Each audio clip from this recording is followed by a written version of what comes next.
जिस प्रकार से हम सभी जानते हैं कि जनप्रतिनिधियों का कार्यकाल समाप्त हो चुका है और ऐसे में जो है लंबे समय तक जो है अब चुनाव का इंतजार किया जा रहा है। लेकिन इसमें यह भी देखने को मिल रहा है कि जब प्रशासन का राज चल रहा है तो प्रशासन द्वारा जो कि निर्णय लिए जा रहे हैं वो कहीं ना कहीं लोगों के लिए सवाल उठ रहे हैं, तो कहीं ना कहीं लोगों के लिए हानिकारक भी है। इसके पहले यदि बात करेंगे तो आपने देखा था कि पानी के लीकेजेस को लेकर किस तरीके के टेंडर का विरोध किया गया था ठेकेदारों द्वारा, जिसमें मनपा प्रशासन के ऊपर सवाल उठा था। अब एक और कॉन्ट्रैक्ट जो है जो कि चर्चे में है, जिससे जो है आने वाले समय में जनता के शहर की जनता को और साथ ही साथ उल्लासनगर महानगर पालिका के कर्मचारियों को काफ़ी जो है मुसीबतों का सामना करना पड़ेगा। क्या है ये टेंडर, किस तरीके का टेंडर है, इसके बारे में अधिक जानकारी देने के लिए हमारे साथ साटे जी मौजूद हैं। कामगार उल्लासनगर कामगार यूनियन से ये जुड़े हुए हैं, काफ़ी जो है इन्होंने कामगारों के लिए आवाज़ उठाई है। सबसे पहले जानना चाहेंगे जो टेंडर लाया जा रहा है वो टेंडर क्या है, किस तरीके का जो है इसमें नफ़ा नुकसान शहर के नागरिकों को रहेगा, इसका विरोध जो कि सभी कामगार संगठन कर रहे हैं। ये जो अभी 270 का कामगारों को जो कॉन्ट्रैक्ट चल रहा है प्रभाग समिति 3 का जो चल रहा है, इसके लिए पहले तो हमने कड़कर जमकर विरोध किया है। मैं इसके लिए गुरगुंड आंदोलन भी किया था और आंदोलन करने के बाद में ये जो अभी कोई प्रशासन सब पैसे की लूट की वजह से चल रहा है, इसके वजह से शहर के लोगों को भी खामियाना भुगतना पड़ेगा कि जबकि कोणार्क को इतना बड़ा ठेका होते भी लाखों रुपए उसके ऊपर खर्चा करते हुए भी हम ये 270 रुपये लोगों का जो ठेका दे रहे हैं, ये कितनी मूर्खता है। जो कि हमारे सफाई कामगार है, सैंक्शन पोस्ट है, वो भर्ती होनी चाहिए। वो भर्ती होएगा तो शहर के लोगों को, बेरोजगार लोगों को रोजगार मिलेगा, गोर गरीब लोगों को रोजगार मिलेगा और ये जो घुसखोरी है वो रुक जाएगा। भ्रष्टाचार, लाखों करोड़ों का भ्रष्टाचार है, वो भ्रष्टाचार रुक जाएगा। इनको कोई पूछने के लिए नहीं है, इसके लिए सब चल रहा है। मगर जो कामगार संगठन है, हमारी कामगार संगठन कृत्य समिति है, एक कामगार संगठन कृत्य समिति, इसमें अखिल भारतीय सफाई मजदूर कांग्रेस, भारतीय कामगार कर्मचारी महासंघ और लेबर फंड, ये तीनों भी यूनियन ने 2 फरवरी 2023 को आंदोलन का लेटर दिया है। मगर अभी ये आंदोलन हम आने वाले 16 फरवरी को करने वाले हैं और ये आने वाला जो ठेका है ये ठेका रद्द होना चाहिए। अगर ठेका रद्द नहीं होगा तो पूरे कामगार हड़ताल पे जाएंगे, एक भी कामगार काम नहीं करेगा। और ये पूरे शहर को ये जानना चाहिए कि महानगर पालिका कितनी लूट कर रही है, कितना भ्रष्टाचार कर रही है। 40 लोग जो ठेकेदारी में लिए हैं, जो मजदूर है, लेबर है, माली है और लिपिक है, ऐसे ठेकेदारी में 40 लोग लिए हैं। वो 40 लोग जो बाहर के, जो आउट ऑफ उल्लासनगर के हैं, नगर पालिका में इतना गोपनीय काम रहता है। अरे ठेके में अगर ऐसा काम करे तो कोई भी फायदा, अभी तो ऐसा दिन दहाड़े चोरी जाता है, पूरा कबाड़ खाना चोरी हो जाएगा, इसको कौन जिम्मेदार रहेगा। तो ये रुकना चाहिए। मैं शहर के वासियों को भी कहूँगा कि आज तो ये नौबत कामगार के ऊपर आई है, कल शहर के ऊपर आएगी। ये महानगर पालिका भी ठेके पे देगी, इधर कमिश्नर भी ठेके पे रहेगा। ये बात में दोहरा नहीं है कि इधर कुछ भी हो सकता है। मगर हम जागरूक लोग हैं, हमारा शहर जागरूक है, हमारे नागरिक जागरूक है, हमारे यूनियन जागरूक है, हम रास्ते पे उतरेंगे। इस टेंडर की यदि बात करें, जिस तरीके से आपने कोणार्क का नाम लिया, तो साफ़ सफाई का जो है टेंडर उन्हें दिया गया है, प्रतिदिन 8 लाख रुपए दिया जाता है। तो ये जो प्राइवेटाइजेशन का प्रभाग 3 का टेंडर है, इसमें किस तरीके का काम किया जाना है, किस तरीके के कामगारों की यहाँ पे जो है लोगों को काम करने का मिलेगा, वो जानना चाहेंगे ताकि स्पष्टता मिले कि किस तरीके का नुकसान होगा। पहला तो देखो, ये इतने शातिर दिमाग है कि इनमें स्पष्टता नहीं है। ये ठेकेदारी लाने के लिए ठेकेदारी से नहीं ला सकते, प्राइवेट नहीं कर सकते। तो इसके लिए लोगों ने क्या किया है कि उधर सफाई प्रभाग समिति के सोच रखने का है।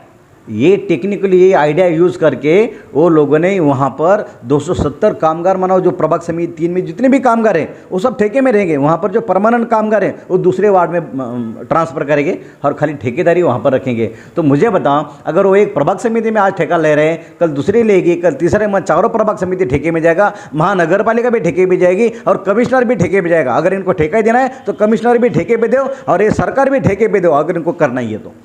अच्छा, यानी कि ये कि जो है ठेके के नाम पे जो है डबल दुगना जो है यहाँ पर खर्चा किया जा रहा है, जिसकी जो लागत भरपाई जो है शहर की जनता को भी करना पड़ेगा। साथ ही साथ सोचने वाली बात यह है कि लंबे समय से जो है अगर बात करें साफ़ सफाई की, या फिर जब जनप्रतिनिधि रहते थे तो उनका कहना था कि साफ़ सफाई नहीं हो पाती क्योंकि जो मैन पावर है वो महानगर पालिका के पास कम है। तो फिर मैन पावर महानगर पालिका क्यों नहीं बढ़ाता है, क्यों ठेकेदारी दी जा रही है? अगर इस ठेकेदारी भी दी जाने तो आप जैसे लोगों की जो संस्था है, जो कि यूनियन काम करती है, उनके लिए क्यों नहीं प्रस्ताव लाया गया? पहला तो जो 305 जो सफाई कामगार का ये सालों से मुद्दा चल रहा है, वो सैंक्शन पोस्ट है। महानगर पालिका में 350 पोस्ट सफाई कामगार के रिक्त वैकेंट है। ऐसे कुल मिला के हम अगर पोस्ट देखेंगे 1000-1200 पोस्ट इनकी वैकेंट है। ये नगर पालिका के पास जो भी क्लास 3 का लोग उनको सबको प्रभारी कार्यभार दिया है। ये महानगर पालिका में जो बाजार निरीक्षक जो है, जो देखो जो हमारे पास फूड का जो सेक्शन है वो हमारे पास नहीं, कोई महापालिका में नहीं है, ये सब गवर्नमेंट के पास गए हैं। तभी भी हमारे महानगर पालिका में फूड निरीक्षक का पोस्ट दिया जाता है, बाजार निरीक्षक का पोस्ट दिया जाता है, और उधर कोई काम नहीं रहता है, दूसरे डिपार्टमेंट का काम करवाया जाता है। ये सब आंधे लोग हैं, आंधी महापालिका है। ये बड़ा करोड़ों लाखों रुपए का भ्रष्टाचार चालू है। हर खाली भ्रष्ट महापालिका में पैसा बटोरने का काम है। जितना बटोरते हैं उतना बटोरो, ये इनके दिमाग में है, मगर ये हम होने नहीं देंगे। और जिस तरीके से टेंडर फ्लॉट हो चुका है, वर्क ऑर्डर भी जो है इसका निकलने वाला है, और आपका कहना है कि इससे जो है रोका जाए। अगर वर्क ऑर्डर आ जाएगा और अगर ये सब चीज़ें हो जाएगी तो उसको रोकना मुश्किल होगा। कहीं ना कहीं कामगारों के साथ भी जो है जिस तरीके से नाइंसाफ़ी होगी, लोगों को जो है जगह खाली है लेकिन नौकरी नहीं दी जा रही है, वहीं जनता के ऊपर भी इसके ऊपर जो है टैक्स वसूला जाएगा, क्योंकि महानगर पालिका की तो आर्थिक परिस्थिति ख़राब है, लेकिन उसके बाद भी करोड़ों का टेंडर दिया जा रहा है। तो क्या नीति रहेगी, क्या तैयारी रहेगी, क्योंकि किसी ना किसी तरीके से जो है किसी ना किसी तरीके का टेंडर जो है लादा जा रहा है शहर पर। अभी देखो, अभी हाल ही में अधिवेशन हुआ, अधिवेशन में माननीय मुख्यमंत्री जी ने, शिंदे साहब जी ने एक अपनी सरकार ने बोला कि महानगर पालिका जितनी भी महानगर पालिका वो सब जगह रिक्त का जगह है वो भरा जाएगा। उन्होंने जाहिर किया अगर भरा जाएगा तो वे ठेका कैसे लेंगे, हम कानूनी लड़ाई लड़ेंगे, हम शिंदे साहब के पास जाएंगे, हम मंत्रालय को घेराव डालेंगे, महानगर पालिका को ताला लगाएंगे, एक सिपाही भी वहाँ पर नहीं रहेगा, हम रास्ते पे उतर के लड़ाई करेंगे। आपको क्या लगता है कि उल्लासनगर महानगर पालिका में इस तरीके के टेंडर आ जाते हैं, आयुक्त को पता नहीं होता है, आयुक्त को बाद में जानकारी मिलती है इस तरीके की पत्र व्यवहार से, तो क्या अधिकारी जो हैं जो उनके साथ काम कर रहे हैं या उनके नीचे काम कर रहे हैं, क्या उन्हें जानकारी नहीं देते? आपको क्या लगता है इसमें किनकी मिलीभगत हो सकती है? जो प्रॉपर यहाँ पर जो अधिकारी रहते हैं, जो नीचे के लोग रहते हैं, जो सालों से यहाँ पर एक ही कुर्सी पकड़ के बैठे हुए, उनकी साठ गांठ रहती है, उनके ठेकेदारों से भी साठ गांठ रहती है, उनका पैसा बटोरने का काम रहता है, पैसा बटोरते हैं, और जो नया अधिकारी आता है, नया कमिश्नर आता है, उनको पीछे क्या हुआ पता नहीं रहता है। ये लोग वो छुपा के रखते हैं, फिर अचानक में सामने ला के रख देते हैं, फिर बोलते हैं हमको ज़रूरत है, जबकि शासन बोला है भर्ती करो, वैकेंट पोस्ट है जो भर्ती करो। 350 पौने 400 पोस्ट जो सफाई के वैकेंट है, अभी प्रमोशन दिया है, उन्होंने 34 मुकदम किए हैं। तो ये हमारे सफाई कामगार के ऊपर अन्याय है, उनके ऊपर ज़्यादा से ज़्यादा काम का बोझा आता है, तभी भी हम लोग करते हैं। पावर स्वीपिंग के नाम पे भ्रष्टाचार चल रहा है। क्या पावर स्वीपिंग का मशीन काम करता है शहर में? तो ये सब यहाँ पर पैसे का खेल है, बाकी कुछ नहीं। शहर के नागरिक जो है ये हमारे पास टैक्स भरते हैं महानगर के पालिका में पास, और ये लोग खाली बस दुगना तुगना पैसा कमाने के चक्कर में इनको शहर की कुछ पड़ी नहीं, ना कोई कामगार की पड़ी है। हम इसको जोर तोड़ से जवाब देंगे और भयानक आंदोलन करने वाले हैं। हमें जानकारी देने के लिए बहुत बहुत धन्यवाद। तो साढ़े से बात करने के बाद इस प्रकार से जो है नतीजे सामने आ रहे हैं, जो जानकारी सामने आ रही है कि शहर में एक और जो है करोड़ों का टेंडर दिया गया है कंपनी को, कोणार्क कंपनी को, जिसका प्रतिदिन 8 लाख रुपए जो है दिया जाता है टेंडर के रूप में।